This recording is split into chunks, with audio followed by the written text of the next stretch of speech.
This is United States History 201, Presentation 12, the John Adams Presidency. So, our goal here is to get through the second President of the United States and the main issues going on during that particular period of time.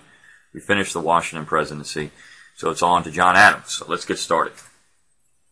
So John Adams is elected the second President of the United States in 1796. He's going to serve one term, 1797 to 1801, and he is from Massachusetts. He is a Federalist.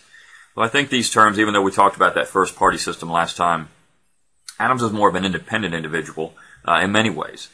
He didn't always get along with those who were part of his own party, so to speak. As you can see, Adams will die in 1826, and there's an interesting component to that, which we'll get into when we talk about Thomas Jefferson. But Adams was an interesting character. He actually thought at one point that he maybe should have been first president. He was kind of disappointed by the low number of votes he tallied in that first election. But he was considered at one point, if Washington was going to step down after one term, to be the second president then. Though Alexander Hamilton had cautioned against it, and even here, he didn't know if Adams should have been elected at this point. Adams was considered an interesting character. He was perhaps, you had kind of he wasn't bipolar, but you had a bipolar situation. He'd be very high, very low. He was always very ambitious, but always tried to restrain himself. Benjamin Franklin called him crazy, and he was his opponents oftentimes called him his rotundity. He was a pudgy little character with a hot temper at times, but also always very interested in the Republic and the ideas of republicanism. Even though his general idea of that didn't always mesh with what republicanism actually means. But Adams was an important character in, of course, the American War for Independence, and he's now become second president of the United States. His vice president is Thomas Jefferson, or the vice president, I should say, not his vice president, but the vice president.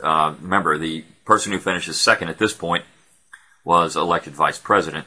So he's from the quote-unquote opposition party. Well, of course, Adams and Jefferson at one time were very good friends. And Adams is going to approach Thomas Jefferson and say, look, we were good friends during the war. We haven't always seen eye to eye on things, but maybe we can work together and have a partnership here that will bring the two sides that are so bitter against each other together at this point.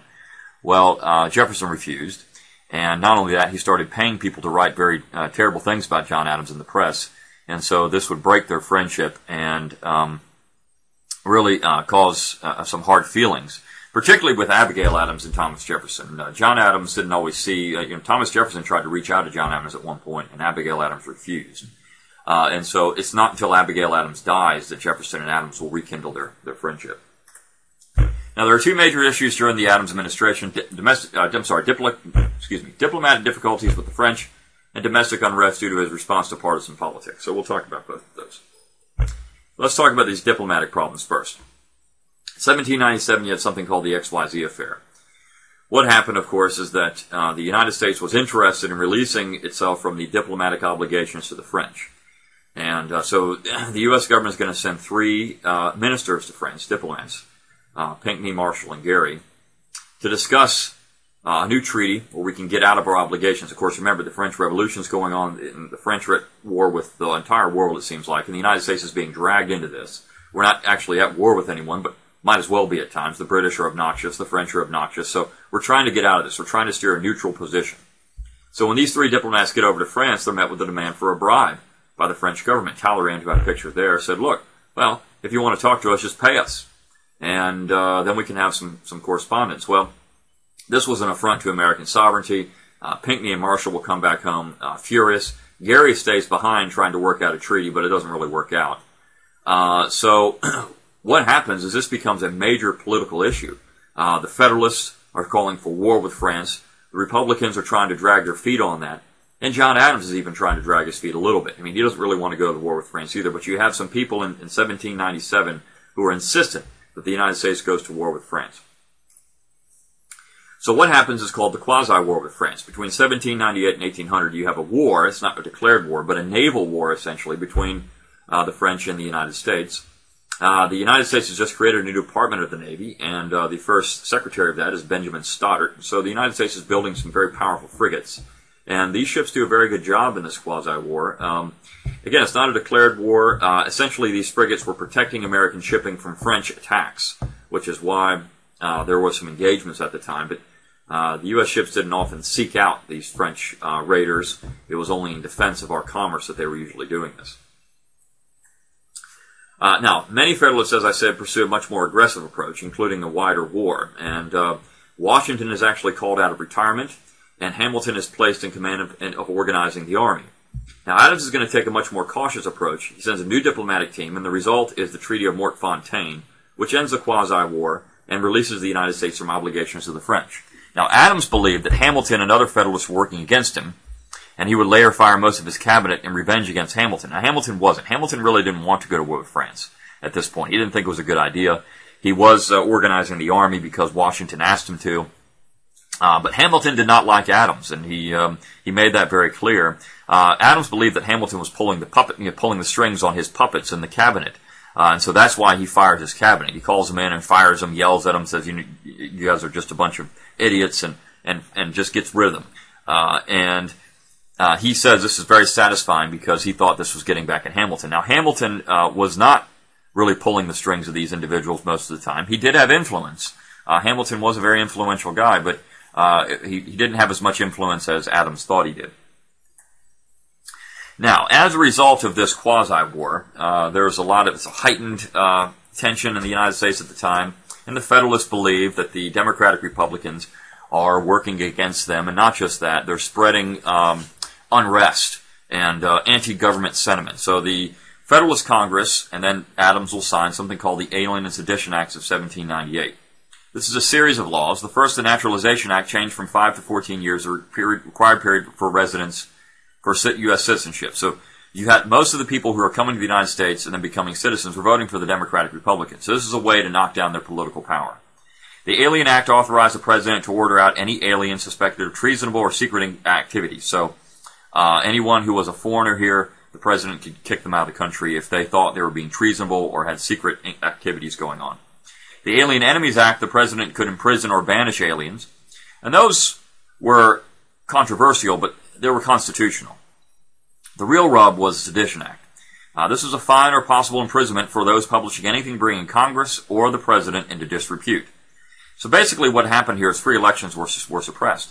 Only Democratic Republicans were targeted, and the Sedition Act clearly violated both the First and 10th Amendments of the Constitution, because the Sedition Act is against the Congress shall make no law abridging freedom of speech, which is essentially what this is doing, and the 10th Amendment because, again, this was a state issue.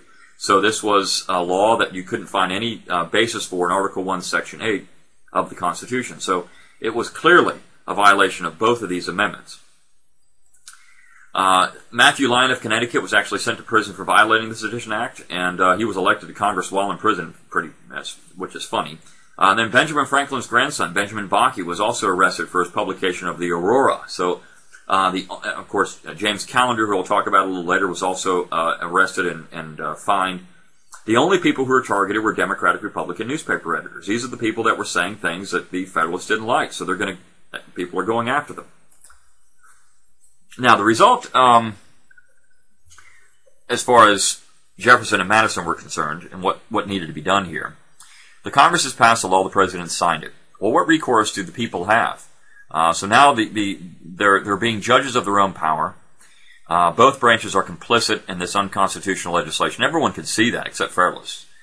The Supreme Court was not a factor in this because most people didn't know what the Supreme Court was going to do, whether it would be the final arbiter of federal law or not. So Thomas Jefferson and James Madison, and it's very dangerous to have it be the final arbiter of federal law, by the way, because what happens at the Supreme Court, the Congress and the President are all complicit in violating the Constitution. Then what do you do? So this is what Madison and Jefferson came up with, the Virginia and Kentucky Resolutions of 1798. This is really the finest example of quote-unquote states' rights theory in the United States. Now, I call it, it's not really states' rights theory, it's states' rights fact. It is the compact fact of the Constitution. As we talked about in our presentation on the Constitution was a compact between the states. And so what Jefferson and Madison say is that, well, if the federal government, if any party violates that compact, if the federal government and the other states violate that compact, then the states have an obligation to act as a hedge, to block this unconstitutional legislation to protect their citizens from the federal government. In essence, states could nullify unconstitutional federal laws. Not constitutional federal laws, unconstitutional federal laws. There is a case. People will say today, well, nullification is nothing more than people trying to say they're just going to nullify any laws they don't like. No. If they're constitutional, you can't do anything about it. But if they're unconstitutional, then you can nullify those laws. So that's the point. Here, Jefferson and Madison are saying, well, we've got this sedition law, blatantly unconstitutional, violates the First and 10th Amendments, so we're going to nullify it. We're going to say it's not an operation in our state. And that's what they did. Now, not all states agreed with this, but this idea of nullification is going to be dusted off over and over again in the antebellum period, and even to this day. It's now become a very popular idea again. And I think both Jefferson and Madison knew a little bit about the Constitution and American constitutionalism. Now, later on, Madison is often seen as a guy who was against this stuff.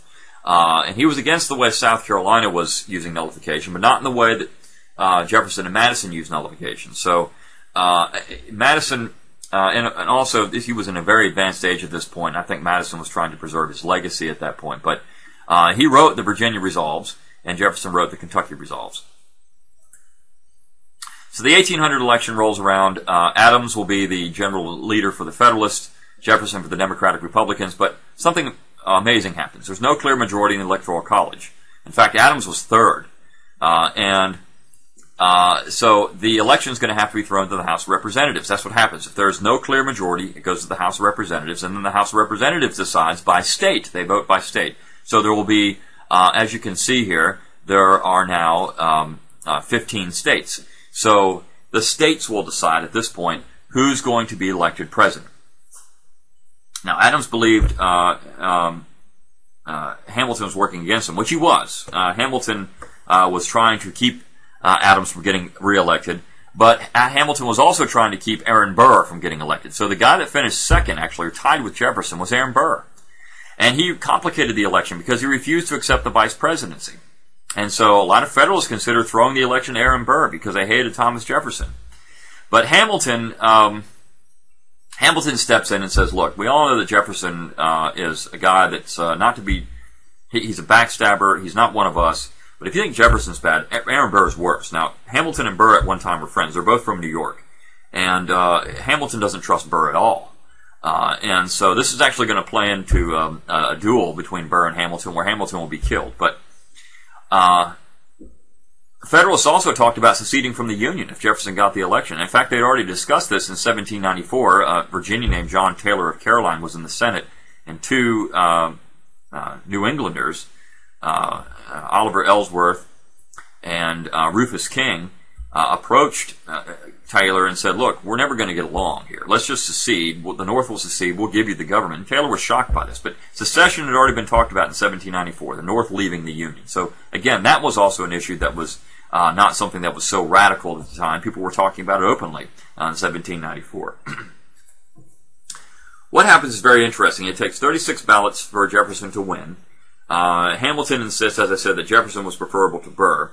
And the only thing that really swung the election is that James A. Bayard of Delaware, he was the only vote for Delaware because they only have one representative and 3 Electoral College votes, but he's the only representative from Delaware. He's going to meet with a Jefferson lieutenant, and this man assures Burr that if Jefferson's elected president, he won't undo all the Federalist legislation. And essentially that's what Hamilton had said. Look, Jefferson is not going to crush everything we've done. He's not going to remove every Federalist appointee. He's not going to just completely destroy what we've done in the government. But Burr might. And so with that assurance, Bayard is going to submit a blank ballot, and Vermont and Maryland will abstain. That gives Jefferson the election by 1 vote.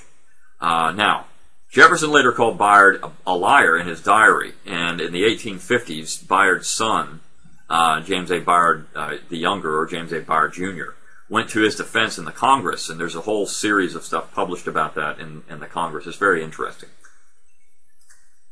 Now, defeated, Adams is bitter. He wants revenge, and so the Federalist Congress does too. So they're going to be reduced in power. The Democratic Republicans sweep to power in the Congress, and when the new Congress is seated.